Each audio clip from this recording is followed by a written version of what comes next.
Asset news కి స్వాగతం. ముందుగా ముఖ్యాంశాలు.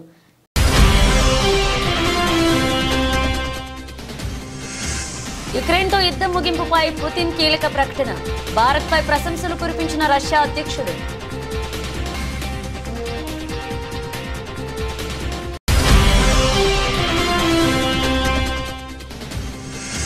రెండు రోజులు కువైట్ పర్యటనకు వెళ్లిన ప్రధాని. భారత్ గల్ఫ్ దేశాల మధ్య శాంతి భద్రత స్థిరత్వం ముఖ్యమన్న మోదీ.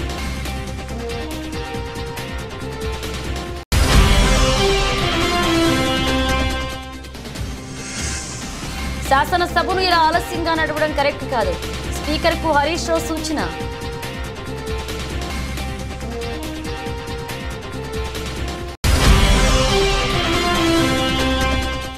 రైతు బంధు యథాతథంగా ఇస్తామంటే ఈ చర్చ ఎందుకు? కాంగ్రెస్ ప్రభుత్వాన్ని నిలదీసిన కేటీఆర్.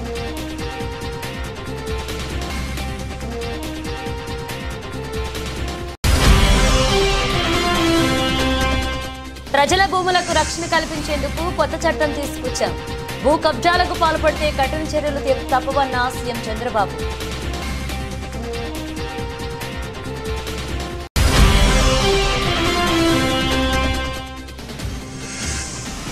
ముగిసిన లీగ్ దశ ఘన విజయం నమోదు చేసిన టైటాన్స్.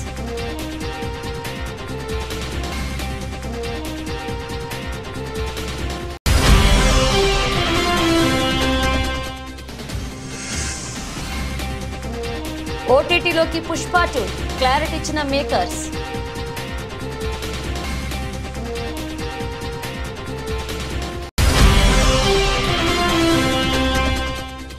స్టాక్ మార్కెట్ల నష్టాల పరంపర. ఆవిరైన 18 లక్షల కోట్లు, 4000 పాయింట్లకు పైగా నష్టపోయిన సెన్సెక్స్. యుక్రెయిన్ రష్యా దేశాల మధ్య కొద్ది కాలంగా యుద్ధం కొనసాగుతున్న విషయం తెలిసిందే. యుక్రెయిన్లోని పలు ప్రాంతాలపై రష్యా మిసైళ్ల వర్షం కురిపిస్తూనే ఉంది. ప్రతిగా అమెరికా మద్దతు రష్యాపై యుక్రెయిన్ దళాలు దాడులు చేస్తున్నాయి. యుక్రెయిన్పై దాడులు నాపాలని పలుమార్లు అమెరికా సహా పలు దేశాలు రష్యాను హెచ్చరించగా మరికొన్ని దేశాలు సూచనలు చేశాయి. అయితే రష్యా అధ్యక్షుడు వ్లాదిమిర్ పుతిన్ మాత్రం వెనక్కు తగ్గేది లేదు అని స్పష్టం చేస్తూ వచ్చారు. అయితే తాజాగా యుక్రెయిన్తో యుద్ధం ముగించేందుకు సిద్ధంగా ఉన్నామని పుతిన్ పేర్కొన్నారు. అయితే కొన్ని షరతులు విధించారు. గురువారం సుదీర్ఘంగా సాగిన విలేకరుల సమావేశంలో మీడియా ప్రతినిధులు అడిగిన వివిధ ప్రశ్నలకు పుతిన్ సమాధానమిచ్చారు. యుక్రెయిన్పై యుద్ధ విషయాన్ని ప్రస్తావించగా యుక్రెయిన్తో యుద్ధం ముగించేందుకు తాము సిద్ధంగా ఉన్నామని, అయితే ఆ దేశ అధ్యక్షుడు జెలెన్స్కీతో మినహా ఎవరితోనైనా చర్చించడానికి సిద్ధంగా ఉన్నామని చెప్పారు. ఎలాంటి ముందస్తు షరతులు కూడా పెట్టబోమన్న పుతిన్ ఆ దేశ పార్లమెంట్తోనే చర్చలు జరుపుతామని చెప్పారు. యుక్రెయిన్పై తాము చేపట్టిన ప్రత్యేక సైనిక ఆపరేషన్ విజయవంతం అవుతుందని పుతిన్ పేర్కొన్నారు. తమ దళాలు రోజుకొక చదరపు కిలోమీటర్ యుక్రెయిన్ భూభాగాన్ని ఆక్రమిస్తూనే ఉన్నాయని, యుక్రెయిన్తో యుద్ధంలో తాము విజయానికి చేరువలో ఉన్నామని పుతిన్ పేర్కొన్నారు. అమెరికా అధ్యక్షుడిగా ఎన్నికైన డొనాల్డ్ ట్రంప్ గురించి పుతిన్ మాట్లాడుతూ ట్రంప్తో 4 ఏళ్లుగా తాను మాట్లాడలేదు, అయితే ప్రస్తుతం ఆయనతో భేటీ అయ్యేందుకు సిద్ధంగా ఉన్నట్లుగా పుతిన్ చెప్పారు. భారతదేశం ఆర్థికంగా పురోభివృద్ధి చెందుతుందన్న దేశమని పుతిన్ పేర్కొన్నారు. ఈ క్రమంలో ప్రధాని నరేంద్ర మోదీ ఆధ్వర్యంలో భారత ప్రభుత్వం తీసుకుంటున్న నిర్ణయాలపై ప్రశంసల జల్లు కురిపించారు. ప్రధాని నరేంద్ర మోదీకి మేక్ ఇన్ ఇండియా అనే కార్యక్రమం ఉంది. భారతదేశంలో పలు విభాగాల్లో మా తయారీ కార్యకలాపాలను ఏర్పాటు చేయడానికి మేము కూడా సిద్ధంగా ఉన్నాం. మోదీ నాయకత్వంలో భారత ప్రభుత్వం స్థిరమైన పరిస్థితులను సృష్టిస్తోంది. భారత్లో పెట్టుబడులు పెట్టడం లాభదాయకమని మేము నమ్ముతున్నామంటూ పుతిన్ పేర్కొన్నారు. Friendly relation with China and India and have warm relations with Prime Minister of India. Those who've passed away already or those who still live today, I would like to have a cup of tea. While from those living today, I would like to have more time to spend with my relatives, with members of my family and my friends. I would like to have more opportunities to drink a cup of tea with them. As for the world leaders who have passed away already,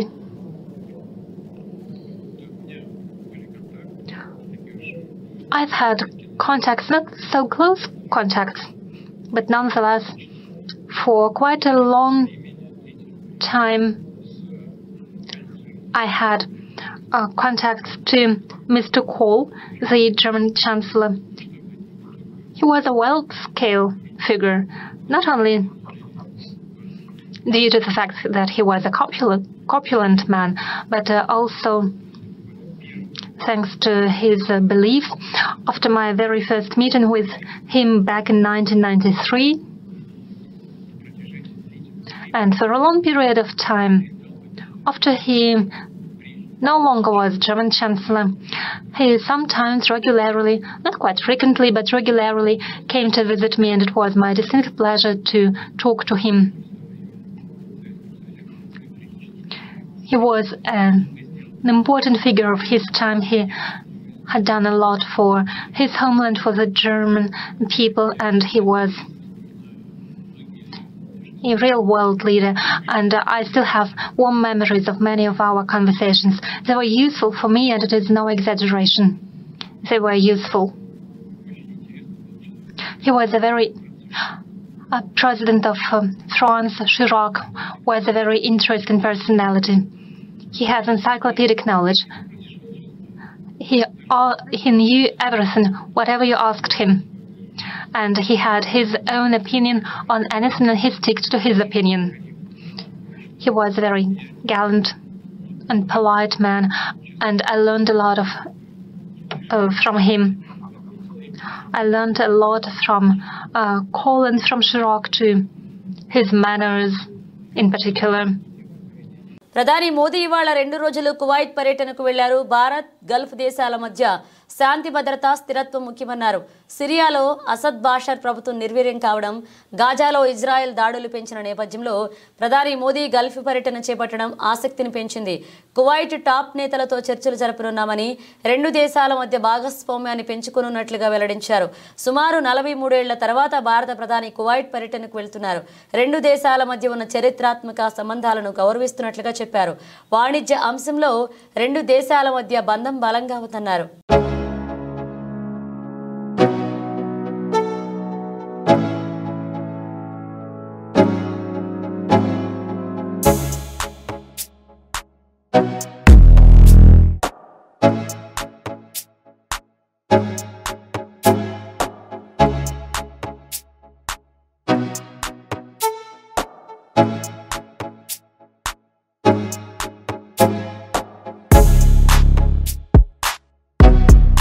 శాసనసభను 10 నిమిషాలు ఆలస్యంగా ప్రారంభించడంపై ప్రధాన ప్రతిపక్ష party BRS తీవ్ర అభ్యంతరాన్ని వ్యక్తం చేసింది. సభ ప్రారంభమైన వెంటనే speaker అనుమతితో మాజీ మంత్రి సిద్దిపేట బీఆర్ఎస్ ఎమ్మెల్యే హరీష్ రావు మాట్లాడారు. సమయం 10:10 కావచ్చింది. ఈ సెషన్లో ఏ ఒక్క రోజు కూడా అసెంబ్లీ 10 అంటే 10 గంటలకు ప్రారంభం కాలేదు. మీరు లాస్ట్ సెషన్ చూడండి. 10 ఏళ్లు సభ నడిపితే అదే 10 గంటలకు ఖచ్చితంగా సభ నడిపాం. సభా సమయపాలన పాటించాం. ముఖ్యం. అలాగే ప్రతిరోజు ఈ సెషన్లో 5, 10, 15 నిమిషాలు ఆలస్యంగా సభ ప్రారంభం కావడం కరెక్ట్ కాదు అన్నారు. సభ అందరికీ ఆదర్శంగా ఉండాలి. మనమే ఇలా ఆలస్యంగా నడవడం కరెక్టు కాదని మనవి చేస్తున్నా అంటూ హరీష్ రావు పేర్కొన్నారు. అనంతరం స్పీకర్ అనుమతితో వ్యవసాయ శాఖ మంత్రి తుమ్మల నాగేశ్వరరావు రైతు భరోసాపై స్వల్పకాలిక చర్చ ప్రారంభించారు. రైతు భరోసా విధి విధానాలపై సూచనలు ఇవ్వాలని మంత్రి తుమ్మల సభ్యులను కోరారు. సంక్రాంతి పండుగ నాటికి రైతు భరోసాపై విధి విధానాలను ఖరారు చేసి ఆ తర్వాత రైతు భరోసా చెల్లింపులు చేస్తామన్నారు మంత్రి. ఒక్క రోజు కూడా అసెంబ్లీ 10 అంటే 10 గంటలకు స్టార్ట్ కాలేదు. మీరు లాస్ట్ సెషన్ చూడండి. మేము 10 ఏళ్ళు సభ నడిపితే 10 అంటే 10 గంటలకు ఖచ్చితంగా టెన్షన్గా సభ నడిపాం అధ్యక్ష. సభ సమయపాలన పాటించడం అనేది చాలా ముఖ్యం అధ్యక్ష. ప్రతిరోజు కూడా ఈ సెషన్లో మీరు చూస్తే రోజు 5 నిమిషాలు, 10 నిమిషాలు, 15 నిమిషాలు సభ ఆలస్యంగా ప్రారంభం కావడం కరెక్ట్ కాదు అధ్యక్ష. సభ అందరికీ ఆదర్శంగా ఉండాలి, కానీ మనమే ఇట్లా ఆలస్యంగా నడపడం అయితే కరెక్ట్ కాదని మీకు మనవి చేస్తున్నాం. గత ప్రభుత్వం అమలు చేస్తున్న రైతు బంధు పథకం లబ్ధిదారులకు ఉన్నట్లుగా ఇచ్చే ఉద్దేశం ఉంటే రైతు బంధుపై చర్చెందుకు అని కాంగ్రెస్ ప్రభుత్వానికి BRS working president MLA KTR నిలదీశారు. రైతు భరోసాపై ప్రభుత్వం చేపట్టిన స్వల్పకాలిక చర్చ సందర్భంగా కేటీఆర్ మాట్లాడారు. గత ప్రభుత్వం ఈ పథకాన్ని ప్రారంభించి 73,000 కోట్ల రైతు ఖాతాల్లో జమ అయ్యాయి. మేము ఒక దఫా మాత్రమే చెల్లించామని వ్యవసాయ శాఖ మంత్రి తుమ్మల నాగేశ్వరరావు చెప్పడం అభినందనీయం. రైతు బంధు 21,283 కోట్ల దుర్వినియోగం జరిగిందని మంత్రి తుమ్మల చెప్పారు. 2019-20లో సాగు విస్తీర్ణం 141 లక్షల ఎకరాలని మంత్రి చెప్పారు. 2020-21లో సాగు విస్తీర్ణం 204 లక్షల ఎకరాలని మీరు ఇచ్చిన నివేదికలో ఉంది. రైతు బంధు ఇవ్వడం వల్లే సాగు విస్తీర్ణం 2 కోట్ల ఎకరాలకు పెరిగింది. ఇక మంత్రి తుమ్మల ROFR భూముల గురించి ప్రస్తావించారు. 4.5 లక్షల గిరిజన బిడ్డలకు పోడు పట్టాలు ఇచ్చిన ఘనత కేసీఆర్ది. ఆర్ఓఎఫ్ఆర్ పట్టాల కింద ఉన్న భూముల్లో ఒక పంట మాత్రమే సాగు చేసే అవకాశం ఉంటుంది. మేజర్ కాలువలు ఉండకపోవడం వల్ల చాలా కష్టంతో సాగు చేస్తారు. ఈ గిరిజన బిడ్డలకు 2వ విడత రైతు బంధు ఇస్తారా, ఇవ్వరా? సమాధానం చెప్పాలి. ఇక పత్తి 45 లక్షల ఎకరాల్లో పండుతుంది. ఈ పంట కాలం 8 నెలలు. మరి పత్తి రైతుకు ఒకటే పంట ఇస్తారు, 2 పంటలకు ఇస్తారా? అలాగే కంది పంట కాలం కూడా 8 నెలలు. కాబట్టి కంది పంటకు ఒకటేసారి ఇస్తారా, 2 సార్లు ఇస్తారా లేదా అనేది చెప్పాలని కేటీఆర్ డిమాండ్ చేశారు. రైతు బంధుకు కోతలు పెట్టే ఆలోచన లేకపోతే పీఎం కిసాన్ గురించి మంత్రి తుమ్మల ఎందుకు ప్రస్తావించారు? పీఎం కిసాన్ మార్గదర్శకాలు మీకు మార్గదర్శకం అయితే 25% మంది రైతులకు మాత్రమే రైతు భరోసా వస్తుంది. పీఎం కిసాన్ మార్గదర్శకాలు పాటించమని మంత్రి తుమ్మల చెబుతున్నారు. మరి ఉన్నది ఉన్నట్లు ఇచ్చేందుకు రైతు బంధుపై చర్చ ఎందుకు? రైతు బంధుకు కోతలు పెట్టడం అనుకుంటే ఎందుకు ఈ చర్చ అంటూ కేటీఆర్ ప్రశ్నించారు. 5 ఏళ్ల స్వాతంత్ర భారత చరిత్రలో రైతుకు పెట్టుబడి వ్యవసాయానికి ఇచ్చిన మొట్టమొదటి ప్రభుత్వం తెలంగాణ ప్రభుత్వం, మొట్టమొదటి నాయకుడు కేసీఆర్. అయితే 72,000 కోట్ల రూపాయలు రైతుల ఖాతాల్లో నేరుగా జమ చేయడానికి ప్రేరణ అయింది. అసలు ఆ పథకం ఎందుకు తేవాల్సి వచ్చింది? అది చెప్పకపోతే, ఆనాటి పరిస్థితులు ఆకలింపు చేసుకోకపోతే, బ్యాక్గ్రౌండ్ అర్థం కాకపోతే, పథకం ఎందుకు ప్రారంభించాల్సి వచ్చిందో దాని నేపథ్యం తెలియకపోతే మనం ఏం మాట్లాడతాం అధ్యక్ష? ఇంకోటి నేను వారిని కోరుతా ఉన్నా అధ్యక్ష, నీతులు మాకే కాదు కదా చెప్పాలి. విప్ గారు మీరు మీ సభ్యులకు కూడా చెప్పాలి. మరి మేము వడ్లే కొనలేదట, మేము కొననేయలేదు, వ్యవసాయమే జరగలేదు, పద్ధతి కాదు. దయచేసి మీరు మీ సభ్యుల దిక్కు చూసుకొని వాళ్ళతో నేర్పించి ట్రైనింగ్ ఇచ్చిర్రు అధ్యక్ష 2 రోజులు. మరి వాళ్ళకి ట్రైనింగ్ చక్కగా ఇచ్చింటే బాగుండేది కదా అధ్యక్ష. అధ్యక్ష మేము ఒకటే అంటున్నాం అధ్యక్ష, ఆ రోజు రైతు కళ్ళల్లో ధైర్యం లేదు. ఉమ్మడి ఆంధ్రప్రదేశ్లో, తెలంగాణ ప్రాంతంలో కళ్ళంలో ధాన్యం లేదు. చిన్న రైతు పెద్ద రైతు అన్న తేడా లేదు అధ్యక్ష. 30-40 ఎకరాలు ఉన్న రైతు కూడా తెలంగాణలో, నేను చెప్పేది వాస్తవం కాకపోతే రేవంత్ రెడ్డిని అడగండి. ఎందుకంటే ఆయన మహబూబ్ నగర్ జిల్లా వలసల జిల్లాగా పేరుపడ్డ జిల్లా. ప్రతి సంవత్సరం 14 లక్షల మంది వలసపోయే జిల్లా. అధ్యక్ష కేటీఆర్ గారు, మేము ఆనాడు మొట్టమొదటి ప్రాధాన్యతగా తెలంగాణ రాష్ట్రం ఏర్పడిన తర్వాత వ్యవసాయ రంగాన్ని తీసుకున్నాం. వ్యవసాయ రంగం, సాగునీటి రంగం. ఎందుకంటే నీళ్లు, నిధులు, నియామకాలను ఉద్యమ కాలంలో మేమే చెప్పినాం అధ్యక్ష. అందుకే నీటి విషయంలో ప్రతి నీటి బొట్టును ఒడిసి పట్టి గోదావరి గాని, కృష్ణ గాని సాగునీటి అందించాలి. ఖచ్చితంగా రైతుల బీళ్లకు ఖచ్చితంగా నీళ్లు ఇవ్వాలని ఒక ఎజెండాతో పనిచేసినాం. ఆ పునర్నిర్మాణ కార్యక్రమం తీసుకున్నాం అధ్యక్ష. అందులో భాగంగానే అధ్యక్ష, రైతు ఒక్కడు చల్లగా ఉంటే పల్లె చల్లగా ఉంటుంది అధ్యక్ష. పల్లె కూడా అందరూ బాగుంటారు. ఎందుకంటే గ్రామీణ ఆర్థిక వ్యవస్థకు రైతు కేంద్ర బిందువు. ఆ రైతు బాగుంటే రైతు చుట్టూ అల్లుకున్న అన్ని కుల వృత్తులు బాగుంటాయి అధ్యక్ష. ఆ ఉద్దేశంతోనే వ్యవసాయాన్ని స్థిరీకరించాలనుకున్నాం. మేము రైతు బంధు పెట్టింది ఊరికనే పెట్టలేదు అధ్యక్ష. మా ఉద్దేశం వ్యవసాయ స్థిరీకరణ, వ్యవసాయ స్టెబిలైజేషన్, అగ్రికల్చర్ స్టెబిలైజేషన్. ఆ కార్యక్రమంలోనే కొన్ని విప్లవాత్మకమైన కార్యక్రమాలు తీసుకున్నాం అధ్యక్ష. అందులో ముఖ్యమైనది అధ్యక్ష 24 గంటల నిరంతర విద్యుత్. తెలంగాణ వచ్చినాడు అధ్యక్ష, కరెంటు లేదు. తర్వాత మీరు చూసినట్టయితే ఆనాడు దాదాపు పొద్దున 3 గంటలు, రాత్రి 4 గంటల అధ్యక్ష కరెంటు. దొంగ రాత్రి, అర్ధరాత్రి వచ్చే కరెంటు కోసం కావలగాల్సిన దుస్థితి. దాన్ని మార్చాలనుకున్నాం సమూలంగా. 24 గంటల నాణ్యమైన ఉచిత విద్యుత్ రైతులకు అందించిన ఒకే ఒక్క నాయకుడు భారతదేశంలో కేసీఆర్ గారు అధ్యక్ష. ఆ కార్యక్రమం చేసినాం. అదేవిధంగా మంత్రి గారు, పేదల భూములను కబ్జా చేస్తే కఠిన చర్యలు తీసుకుంటామని ముఖ్యమంత్రి చంద్రబాబు హెచ్చరించారు. ఇతరుల భూములను కబ్జా చేయకుండా కొత్త చట్టం తీసుకొచ్చామని ఆయన తెలిపారు. ఏ నాయకుడు చేయని విధ్వంసాన్ని గత ప్రభుత్వంలో జగన్ చేశాడని చంద్రబాబు మండిపడ్డారు. ప్రజల భూపత్రాలపై తన బొమ్మను వేసుకున్న వ్యక్తి జగన్ అని ఆగ్రహాన్ని వ్యక్తం చేశారు. గత ప్రభుత్వంలో ల్యాండ్ టైటిలింగ్ యాక్ట్ అనే కొత్త చట్టం తీసుకొచ్చారు. ఆ చట్టంలో ఆనాటి ముఖ్యమంత్రి గుమస్తాలను పెట్టుకుని ప్రజల భూముల మీద పెత్తనం చేసే పరిస్థితికి వచ్చాడంటే ఎంత దుర్మార్గమో ప్రజలు ఒక్కసారి ఆలోచించుకోవాలి. భయంగా బతికారు. మీ భూమిని వేరే వారు కబ్జా చేసినా, మీ భూమిని 22 ఏళ్ళు పెట్టినా, మీ భూమి మీద కాదు అని చెప్పినా మీరు మాట్లాడాలంటే భయపడిపోయే పరిస్థితి ఉండేది. ఈరోజు ఎన్డీఏ ప్రభుత్వం వచ్చింది. మీరు స్వేచ్ఛగా వచ్చి ఎవరు తప్పు చేసినా నేరుగా అడిగే అధికారం ఎన్డీఏ ప్రభుత్వం మీకు ఇచ్చింది అని తెలియజేసుకుంటున్నా. ఇక 2024 ల్యాండ్ గ్రాంబింగ్ యాక్ట్ను చాలా పటిష్టంగా తీసుకొచ్చాం. ఎవరైనా వేరే వాళ్ళ భూమిని కొట్టేసి కబ్జా చేస్తే అలాంటి వారిపైన చాలా కఠినంగా ఉంటాం. భూ ఆక్రమణ చేసినా, బలవంతంగా లాక్కున్నా, బెదిరించి లాగేసుకున్నా, మోసం చేసి లాగేసుకున్నా కొత్త చట్టం వర్తిస్తుంది. 6 సంవత్సరాల నుంచి 17 సంవత్సరాల వరకు జైల్లో పెట్టే అధికారం ఇచ్చామని ముఖ్యమంత్రి చంద్రబాబు చెప్పారు. ఈ పక్కన అతను అన్నమయ్య డిస్ట్రిక్ట్, అన్నమయ్య జిల్లా ఆయన భూమి వేరే వాళ్ళు కబ్జా చేశాడు. కబ్జా చేస్తే ఎక్కడెక్కడో తిరిగాడు. ఎక్కడా పరిష్కారం కాకపోతే నేను ఇక్కడికి వస్తున్నానంటే నేరుగా నాకు ఇస్తే ఆ సమస్య పరిష్కారం అవుతున్న ఉద్దేశంతో ఎదుక్కుంటా వచ్చాడు అతను. ఇలాంటి వాళ్ళు చాలా మంది ఉన్నారు. నేను అందుకని మీరందరూ చూస్తే కొత్తగా ఒక చట్టాన్ని తీసుకొచ్చాం. ఆ చట్టం ల్యాండ్ గ్రాబింగ్ యాక్ట్ 2024. ఈ 2024 ల్యాండ్ గ్రాబింగ్ యాక్ట్ లో చాలా పటిష్టంగా తీసుకొచ్చాం. ఎవరైనా సరే వేరే వాళ్ళ భూములు కొట్టేస్తే, కబ్జా చేస్తే అలాంటి వారిపైన చాలా కఠినంగా ఉంటాం. భూ ఆక్రమణ చేసిన, బలవంతంగా బెదిరించి లాగేసుకున్న, మోసం చేసి లాగేసుకున్న కొత్త చట్టం వర్తిస్తుంది. 6 సంవత్సరాల నుంచి 17 సంవత్సరాల వరకు జైల్లో పెట్టి అధికారం ఇచ్చాం.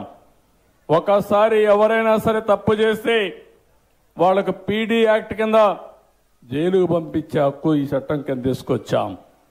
గ్రామీణ ప్రాంతాల్లో, పట్టణ ప్రాంతాల్లో ఎక్కడ భూ కబ్జా జరిగినా ఆ భూ కబ్జా చేసిన వాళ్ళు జైల్లో పెట్టడమే కాకుండా ఎంత విలువ ఉంటుందో అంత విలువ చేసి ఫైన్ కూడా వేస్తున్నాం.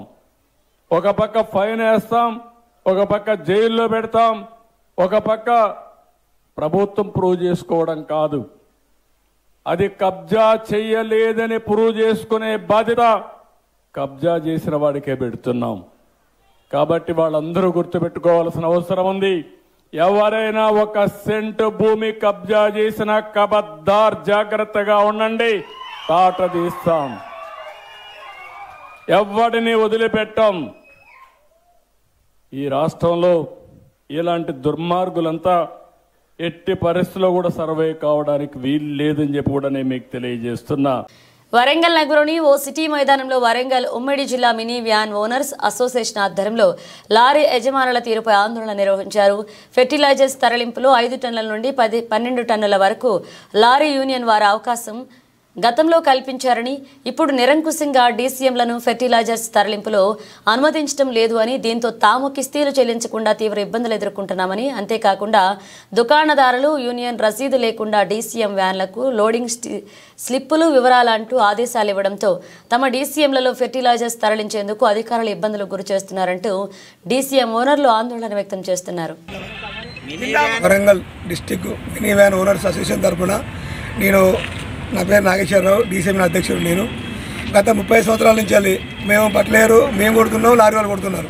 ఇన్ని రోజులు ఏ ప్రాబ్లం లేదు మాకు. ఒక 2-3 ఇయర్స్ నుంచి ఒక లారీ యూనియన్ వాళ్ళు ఏర్పడిన తర్వాత వాళ్ళు మమ్మల్ని మా బండ్లు లోడింగ్ పోనీయకుండా మేము 10 నుంచి 12 టన్నుల తారీఖు వేసుకుంటామని అన్న తర్వాత కొండా సురేఖ మేడం గారి దగ్గరికి వెళ్ళడం జరిగింది. మేము ఆ మేడం గారు నవీనకి అప్పగించి మాకు మా ప్రాబ్లం సాల్వ్ చేసినారు. సాల్వ్ చేసిన తర్వాత ఒక 7 నెలల నుంచి మంచి సజావుగా నడుస్తుంది. నడిచిన తర్వాత ఈ మధ్యలో లారీ బ్రోకర్స్ నేను మళ్ళీ వాళ్ళు లారీ వాళ్ళు మమ్మల్ని లోడింగ్ చేయకుండా, మా బండ్లు పోకుండా, ఈయనకు పోతే అక్కడ వాళ్ళు రాసే వాళ్ళని రాయనీయకుండా మమ్మల్ని ఇబ్బంది పెట్టుకుంటూ మా బండ్లు ఎటు వెళ్లకుండా అడ్డ మీద బండ్లని జామ్ అయ్యి మా ఓనర్లు తిండికి లేక చాలా కష్టంగా డ్రైవర్ చేత వెళ్ళక చాలా నష్టపోతున్నాము. దయచేసి మాకు దీన్ని మీడియా తరఫున మాకందరికీ సహకరించవలసిగా కోరుతున్నాం. ఎర్రవల్లి మండలం బీచుపల్లి వద్ద పశువులతో వెళ్తున్న బొలోరో వెహికల్ ఓవర్టేక్ చేసే క్రమంలో ఎదురుగా వస్తున్న వాహనాన్ని ఢీకొట్టడంతో ఈ ప్రమాదం చోటు చేసుకుంది. పలువురికి గాయాలయ్యాయి. పూర్తి వివరాలు తెలియాల్సి ఉంది.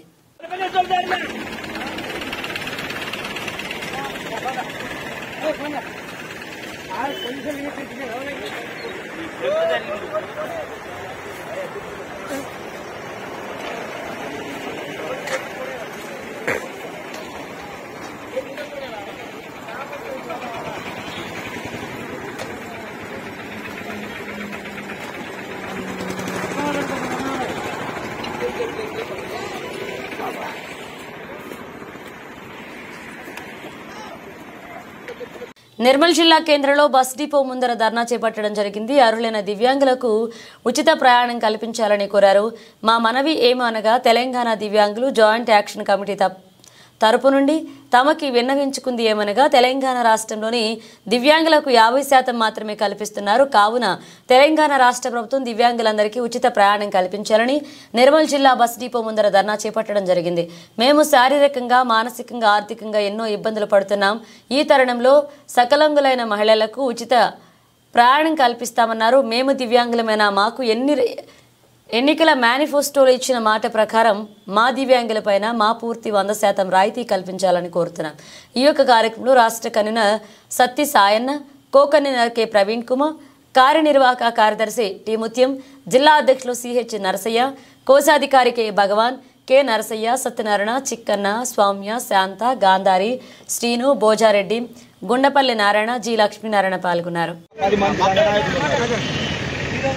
తెలంగాణ దివ్యాంగుల జయంతి యాక్షన్ తరఫు నుండి నేను ఇంతకుముందు ఎన్నికలలో మన గౌరవనీయులైనటువంటి ముఖ్యమంత్రి వర్యులు రేవంత్ రెడ్డి గారు మాకు ఎన్నికల మేనిఫెస్టో ప్రకారంగా మాకు ఉచిత బస్సు ప్రయాణం కల్పిస్తామని చెప్పి చెప్పడం జరిగింది. మరి ఇప్పటి వరకు ఎలాంటి ఊసి లేదు. అదే సకలాంగులైనటువంటి దివ్యాంగులకు ఉచిత సౌకర్యం కల్పిస్తున్నారు. మరి అదే మరి వారికి ఇచ్చినంత మాకు సంతోషమే.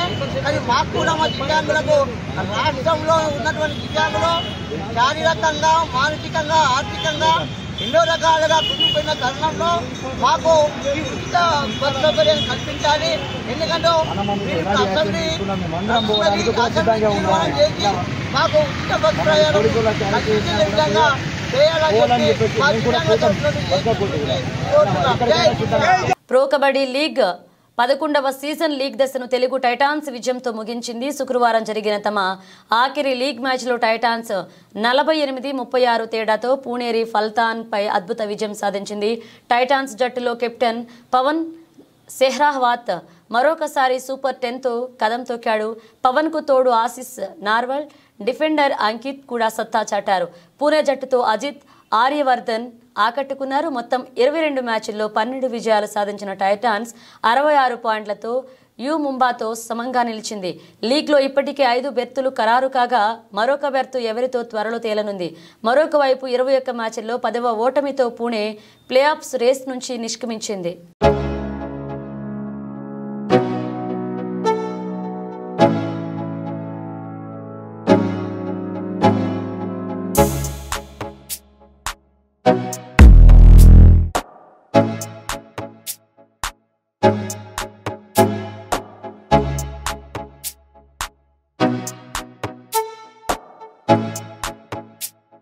ఐకాన్ స్టార్ అల్లు అర్జున్ నటించిన పుష్ప 2 మూవీ బాక్స్ ఆఫీస్ వద్ద రికార్డ్ సెలక్షన్స్ తో దూసుకుపోతుంది. 2 వారాల్లోనే ప్రపంచ వ్యాప్తంగా 1500 కోట్లకు పైగా గ్రాస్ వసూళ్లను సాధించింది. ఇక నార్త్ లోను రికార్డులను అన్నింటినీ తుడిచిపెట్టేస్తుంది. 15 రోజుల్లోనే 632.50 నెట్ వసూళ్లను రాబట్టింది. ఈ క్రమంలో హిందీ సినిమాల చరిత్రలోని అత్యధిక వసూళ్లను రాబట్టిన చిత్రంగా నిలిచింది. విడుదలై 2 వారాలు పూర్తయినా కూడా హౌస్ ఫుల్ బోర్డులతో సక్సెస్ఫుల్ రన్ అవుతుంది. అయితే గత 2-3 రోజులుగా ఈ చిత్ర ఓటీటీకి సంబంధించిన వార్తలు హల్చల్ చేస్తున్నాయి. జనవరి 9న పుష్ప 2 మూవీ ఓటీటీలోకి రానుందనేది సదరు వార్తల సారాంశం. వీటిపై చిత్ర బృందం స్పందించింది. అవన్నీ రూమర్లే అని కొట్టిపారేసింది. ఇప్పట్లో ఈ చిత్రం ఓటీటీలోకి రాదు అని, థియేటర్లలో ఈ మూవీని చూసి ఆస్వాదించాలని తెలిపింది. పుష్ప 2 మూవీ ఓటీటీకి సంబంధించిన పుకార్లు వస్తున్నాయి. ఇప్పట్లో ఈ సినిమా ఓటీటీలోకి వచ్చే అవకాశం లేదు. విడుదలైన 56 రోజుల తర్వాత ఈ చిత్రం ఓటీటీలోకి రానుంది. అప్పటి వరకు పుష్ప 2 వైల్డ్ ఫైర్ను థియేటర్లలో చూసి ఎంజాయ్ చేయండి అని సోషల్ మీడియాలో చిత్ర బృందం తెలియజేసింది.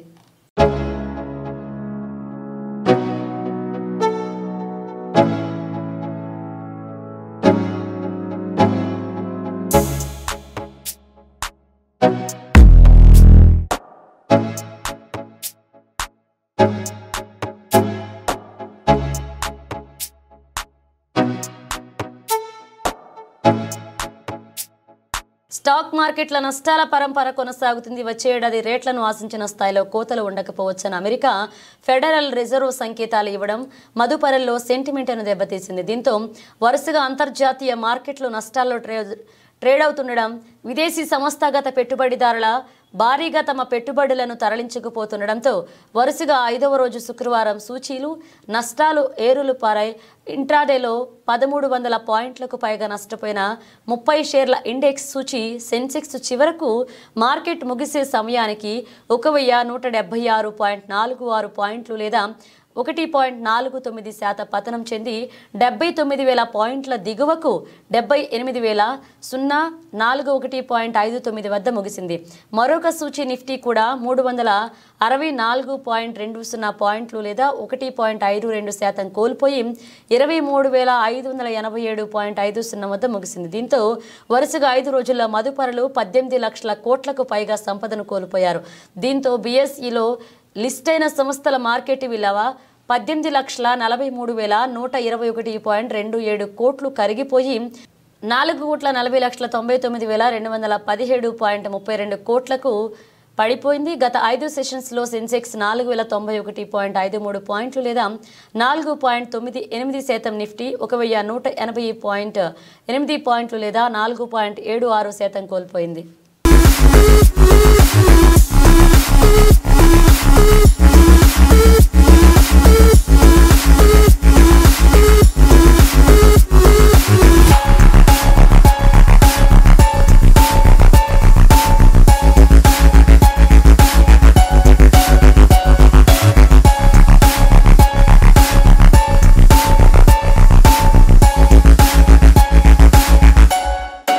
బులెటిన్ ముగించే ముందు హెడ్లైన్స్ మరోసారి.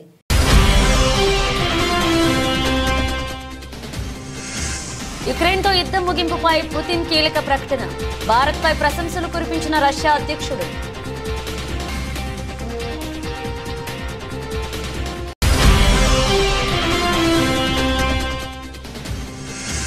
రెండు రోజులు కువైట్ పర్యటనకు వెళ్లిన ప్రధాని. భారత్ గల్ఫ్ దేశాల మధ్య శాంతి భద్రత స్థిరత్వం ముఖ్యమన్న మోదీ.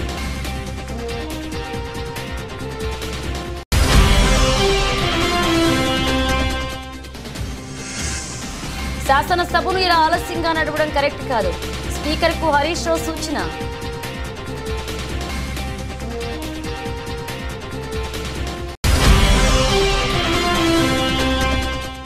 రైతు బంధు యథాతథంగా ఇస్తామంటే ఈ చర్చ ఎందుకు? కాంగ్రెస్ ప్రభుత్వాన్ని నిలదీసిన కేటీఆర్.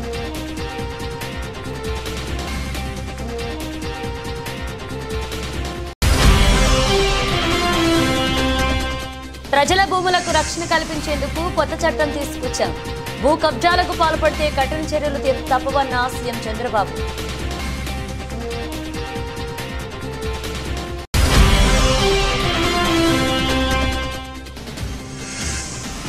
ముగిసిన లీగ్ దశ ఘన విజయం నమోదు చేసిన టైటాన్స్.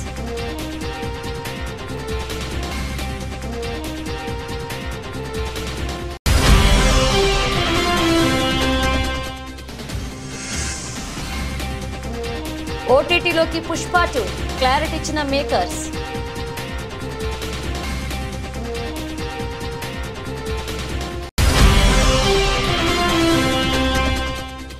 స్టాక్ మార్కెట్ల నష్టాల పరంపర. ఆవిరైన 18 లక్షల కోట్లు, 4,000 పాయింట్లకు పైగా నష్టపోయిన సెన్సెక్స్.